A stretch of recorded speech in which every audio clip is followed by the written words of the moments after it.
Kecewa dan sedih buat para manga reader itu ungkapan yang tepat untuk kali ini. Di video kali ini gue bakalan membahas tentang Yakusoku no Neverland episode keempat season kedua. Jujur aja, gue sangat kecewa banget dengan animenya. Udah nunggu 2 tahun, gak sabar lihat aksi Emma dan kawan-kawan lawan iblis memakai senjata api, malah ampas. Mungkin hal yang sama dialami oleh kalian yang udah membaca manganya juga. Seperti gak ada Yugo, apalagi Goldipon. Ya, arc Goldipon sendiri merupakan arc paling epic menurut gue di serial Yakusoku no Neverland ini. Kalau nggak percaya baca aja dah manganya. Di sana nantinya juga banyak banget karakter baru yang bakalan ditemukan dan nggak ada di animenya. Tapi ya semua udah terjadi. Alur cerita dari The Promised Neverland kali ini berjalan tidak sesuai ekspektasi pembaca manganya. Oh iya, ada beberapa dari kalian bertanya di chapter berapa bisa baca manganya di season kedua ini. Seperti komentar kalian di channel ini. Oke, kalian bisa memulai dari chapter 38, itu merupakan awal dari season kedua. Tapi kalau kalian mau mulai pas udah nyampe shelter di mana semuanya berubah nggak sesuai dari manganya, kalian bisa mulai baca dari chapter 52 bos. Oke, lanjut ke reviewnya. Tapi sebelum dilanjut jangan lupa subscribe channel ini karena subscribe dari kalian merupakan pemicu semangat di channel ini untuk membuat video ke kalian. Jangan lupa nyalain notifikasinya supaya kalian gak ketinggalan informasi seputar anime manga. Ternyata kemungkinan terburuk emang terjadi. Karakter bernama Yugo di-cut atau dihilangkan. Otomatis arc Goldipon juga dilompati. Secara Yugo merupakan karakter yang membawa Emma dan Rai menuju Goldipon. Banyak juga dari kalian yang berkomentar tentang animenya beda sama manganya di channel ini. Oke, pertama-tama gue akan membahas tentang perbedaan anime dan manganya dulu nih.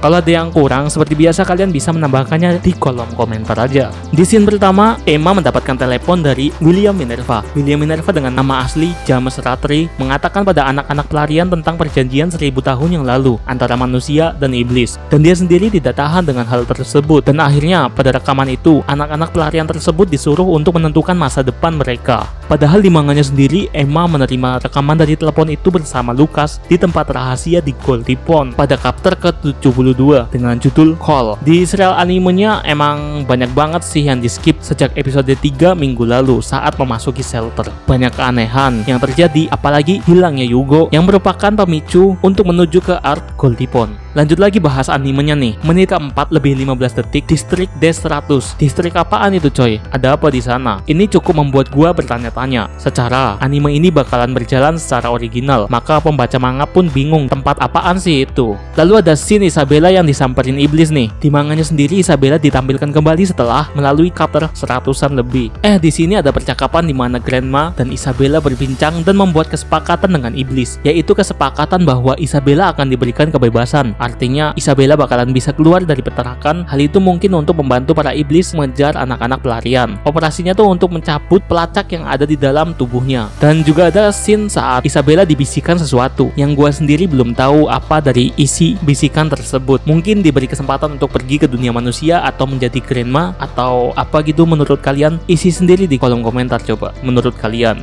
Ada lagi nih pembahasan di anime yang berbeda dengan manganya. Di dalam shelter, masing-masing anak diberikan tugas berburu makanan, membersihkan ruangan, membuat makanan atau apapun itulah. Termasuk mengawasi monitor demi menjaga keamanan di dalam shelter tersebut. Di chapter 103 sampai 104 pada manga dengan judul Selangkah Lagi, yang mengawasi monitor adalah Pepe. Yang udah jelas nggak ada lah di serial animenya. Dia mengawasi monitor dan menyadari ada gerak-gerik aneh bahwa musuh telah mendekat. Segera dia ngasih tahu nih ke teman untuk bersiap, bersembunyi, dan kabur. Di manganya ada karakter dengan nama Andrew yang memegang senapan dan termasuk pasukan elit keluarga Rattray. Peter sendiri yang menyuruhnya untuk menghabisi anak-anak ternak. Ini di animenya malahan orang bertopeng amatir yang kalah sama Toma dan Lani yang hanya menggunakan senjata panah dan didorong Emma nih nantinya. Ya nggak masuk akal banget lah. Masa senapan lawan panah menang yang panah? Di sini pun seharusnya Chris kena tembak pada manganya di chapter 105.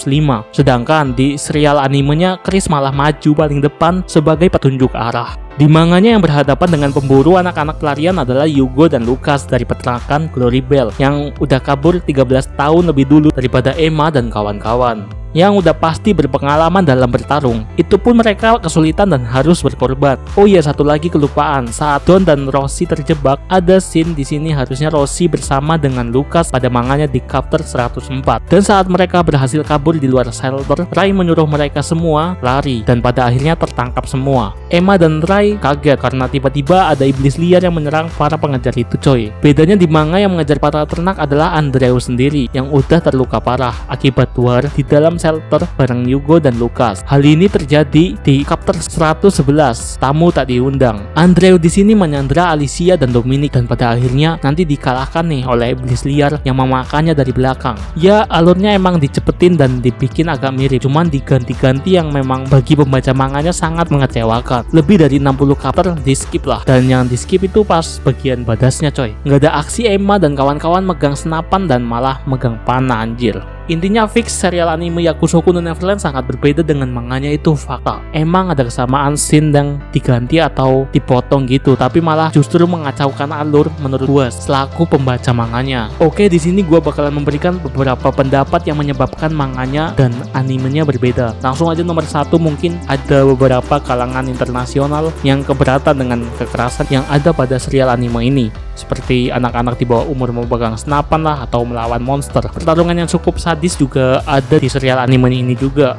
Banyak juga sih yang parah, ya mungkin ini termasuk pertimbangan studio mereka juga dalam pembuatan serial anime Yakusoku no Neverland ini. Yang kedua, dari pihak studio itu sendiri, Cloverworks emang punya kebiasaan ngubah cerita coy dan menyingkat cerita dari dulu. Kayak Tokyo Ghoul, Bukudagi ga Inaimachi, itu sih yang gua tahu. Kalau ada lagi ya tambahin aja di kolom komentar. Yang ketiga, mungkin ceritanya terlalu dark. Mungkin karena cerita yang terlalu dark seperti anak-anak yang menjadi santapan monster dan terjebak di dunia monster itu, ya itu juga udah cukup dark sih. Tapi namanya juga serial fantasi, seharusnya nggak usah seketat itu menurut gua. Yang keempat, mungkin tentang spoiler.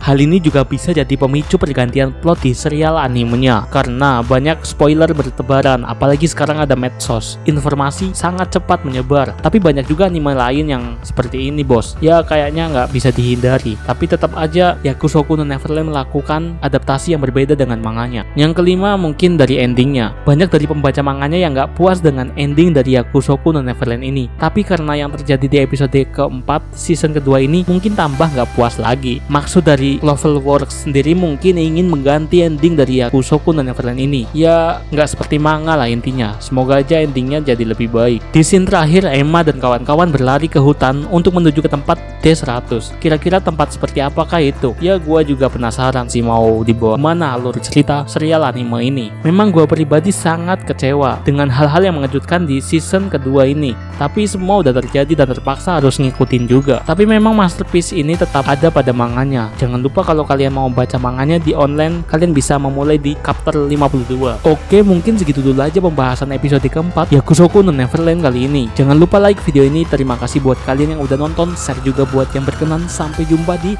video selanjutnya.